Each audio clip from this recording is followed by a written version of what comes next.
Shri Ganapati Sharada Gurubhyo Namaha Ramaya Ramabhadraya Ramachandraya Vedase Raghunathaya Nathaya Sitaya Pataye Namaha.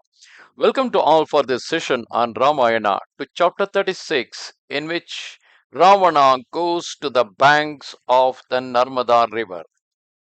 The all powerful Rama, in his astonishment, bowed low to that excellent Rishi Agastya and again inquired of him, saying, O blessed one, O best of the twice born, when that cruel Rakshasa began to range the earth, were the worlds bereft of warriors?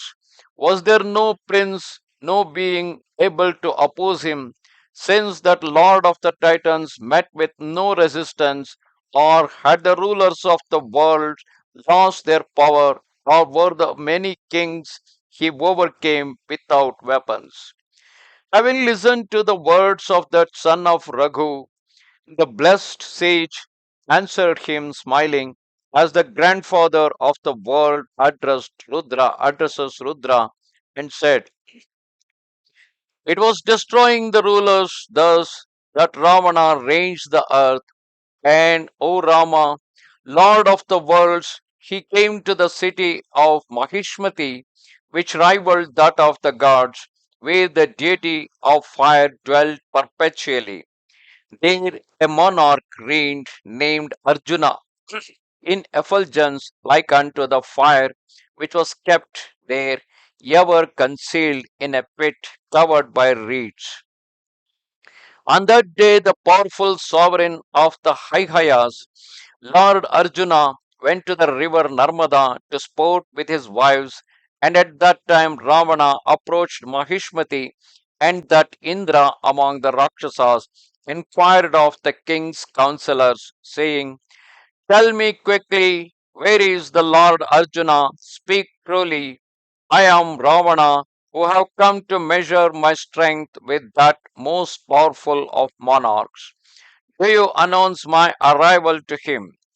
Hearing Ravana's words, the sagacious ministers informed the king of the Rakshasas of the absence of their sovereign, and the son of Vishravas, learning from the people of the city that Arjuna had departed, went away in the direction of Vindhya range, which, like unto a cloud floating in space, appeared to him to resemble Himavat, and springing from the earth it seemed to lick the skies and was possessed by a myriad peaks. Lions frequented its caverns, while its crystalline cataracts, falling over the cliffs, resounded like peals of laughter, and gods, Gandharvas, as also the Apsaras and Kinnaras, with their consorts, disporting themselves there, transformed it into a paradise. Its rivers flowed in translucent waves, and that Vindhya range, like unto Himavat, with its peaks and caves, resembled Shesha with his hoods, his tongues darting forth. Gazing upon it, Ravana reached the Narmada river, whose pure waters flowed over a bed of stones, and which emptied itself into the western sea. Buffalo, chimaras, lions, tigers, bears, and elephants, tormented by heat and thirst, agitated the waters, while chakravakas, pravandas, hamsas, kasarasas, and other waterfowl, with their impassioned warbling, abounded there. The flowering trees formed its diadem, the pairs of chakravaka birds its breasts, the banks of the sand its thighs, the flocks of the swan its girdle, the pollen of the flowers powered its limbs, the foam of the waves was its immaculate robe, sweet was its contact for whoever entered it, and it was lovely to look upon with its flowering lotuses. Dismounting from the chariot Pushpaka close to the Narmada, that most beautiful of the streams, Dashanana, a bull among Titans, accompanied by his ministers, went towards it as towards a lovely and attractive woman, and seated himself on the enchanting sandy banks that were frequented by sages.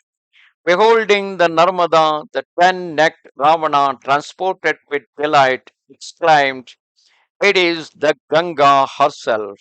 Thereafter he addressed his ministers Shuka and Sarana and others, saying, "Surya of a thousand rays seems to have changed the world to gold, and in the sky that orb of the day, whose beams were just now intense, having observed me seated here, has grown as cool as the moon. Anila, who, refreshed by the waters of the Narmada, inspired by fear of me, flows softly, diffusing a sweet perfume. Marvelous stream, the Narmada, increaser of felicity, in whose waters crocodile, fish, and birds abound, appears like a timid girl. You who were wounded by the weapons of kings equal to Shakra in combat, and who were covered with blood like unto the sap of the sandal tree, now plunge into the beautiful and hospitable Narmada as elephants intoxicated with ichor and led by Sarvabhauma immense themselves in the Gangas. Bathing in that great river will free you from all ills. As for me, I shall presently offer up flowers in tranquility to cover thee on this sandy bank, shines like the autumn moon. Hearing these words of Ravana, Prahasta, Shuka, and Sarana, with Mahodara and Dhumraksha, dived into the Narmada river and agitated by those Titan leaders resembling elephants, the stream appeared like unto the Ganga when, when Vamana, Anjana, Padma, and other great Tuskers disported themselves therein. Thereafter, emerging from the waters, those highly powerful Rakshasas soon gathered heaps of flowers that they placed on the sandy bank, whose enchanting radiance rivaled that of a dazzling cloud. And in a moment, those Titans had heaped up a mountain of flowers, whereupon the king of Rakshasas entered the river to bathe, like unto a great tusker entering the Ganga. Having bathed and recited the most excellent of prayers according to tradition, Ravana emerged from the waters and divested himself of his wet garments, clothing himself in a white robe.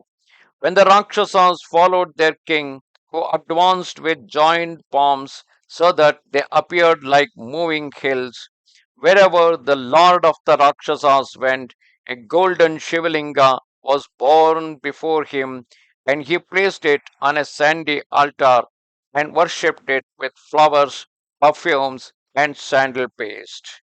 Having paid homage to that symbol that delivers all beings from their sufferings, and which was large and exceedingly beautiful, adorned with crescent moon, that ranger of the night with uplifted arms danced and sang before it. Thus come to the end, chapter 36 of Uttara Kanda in Ramayana. Namaste Sharade Devi, Kashmira Puravasini, Twamaham Prarthaye Nityam, Vidya Danancha Dehi Me. Goodbye.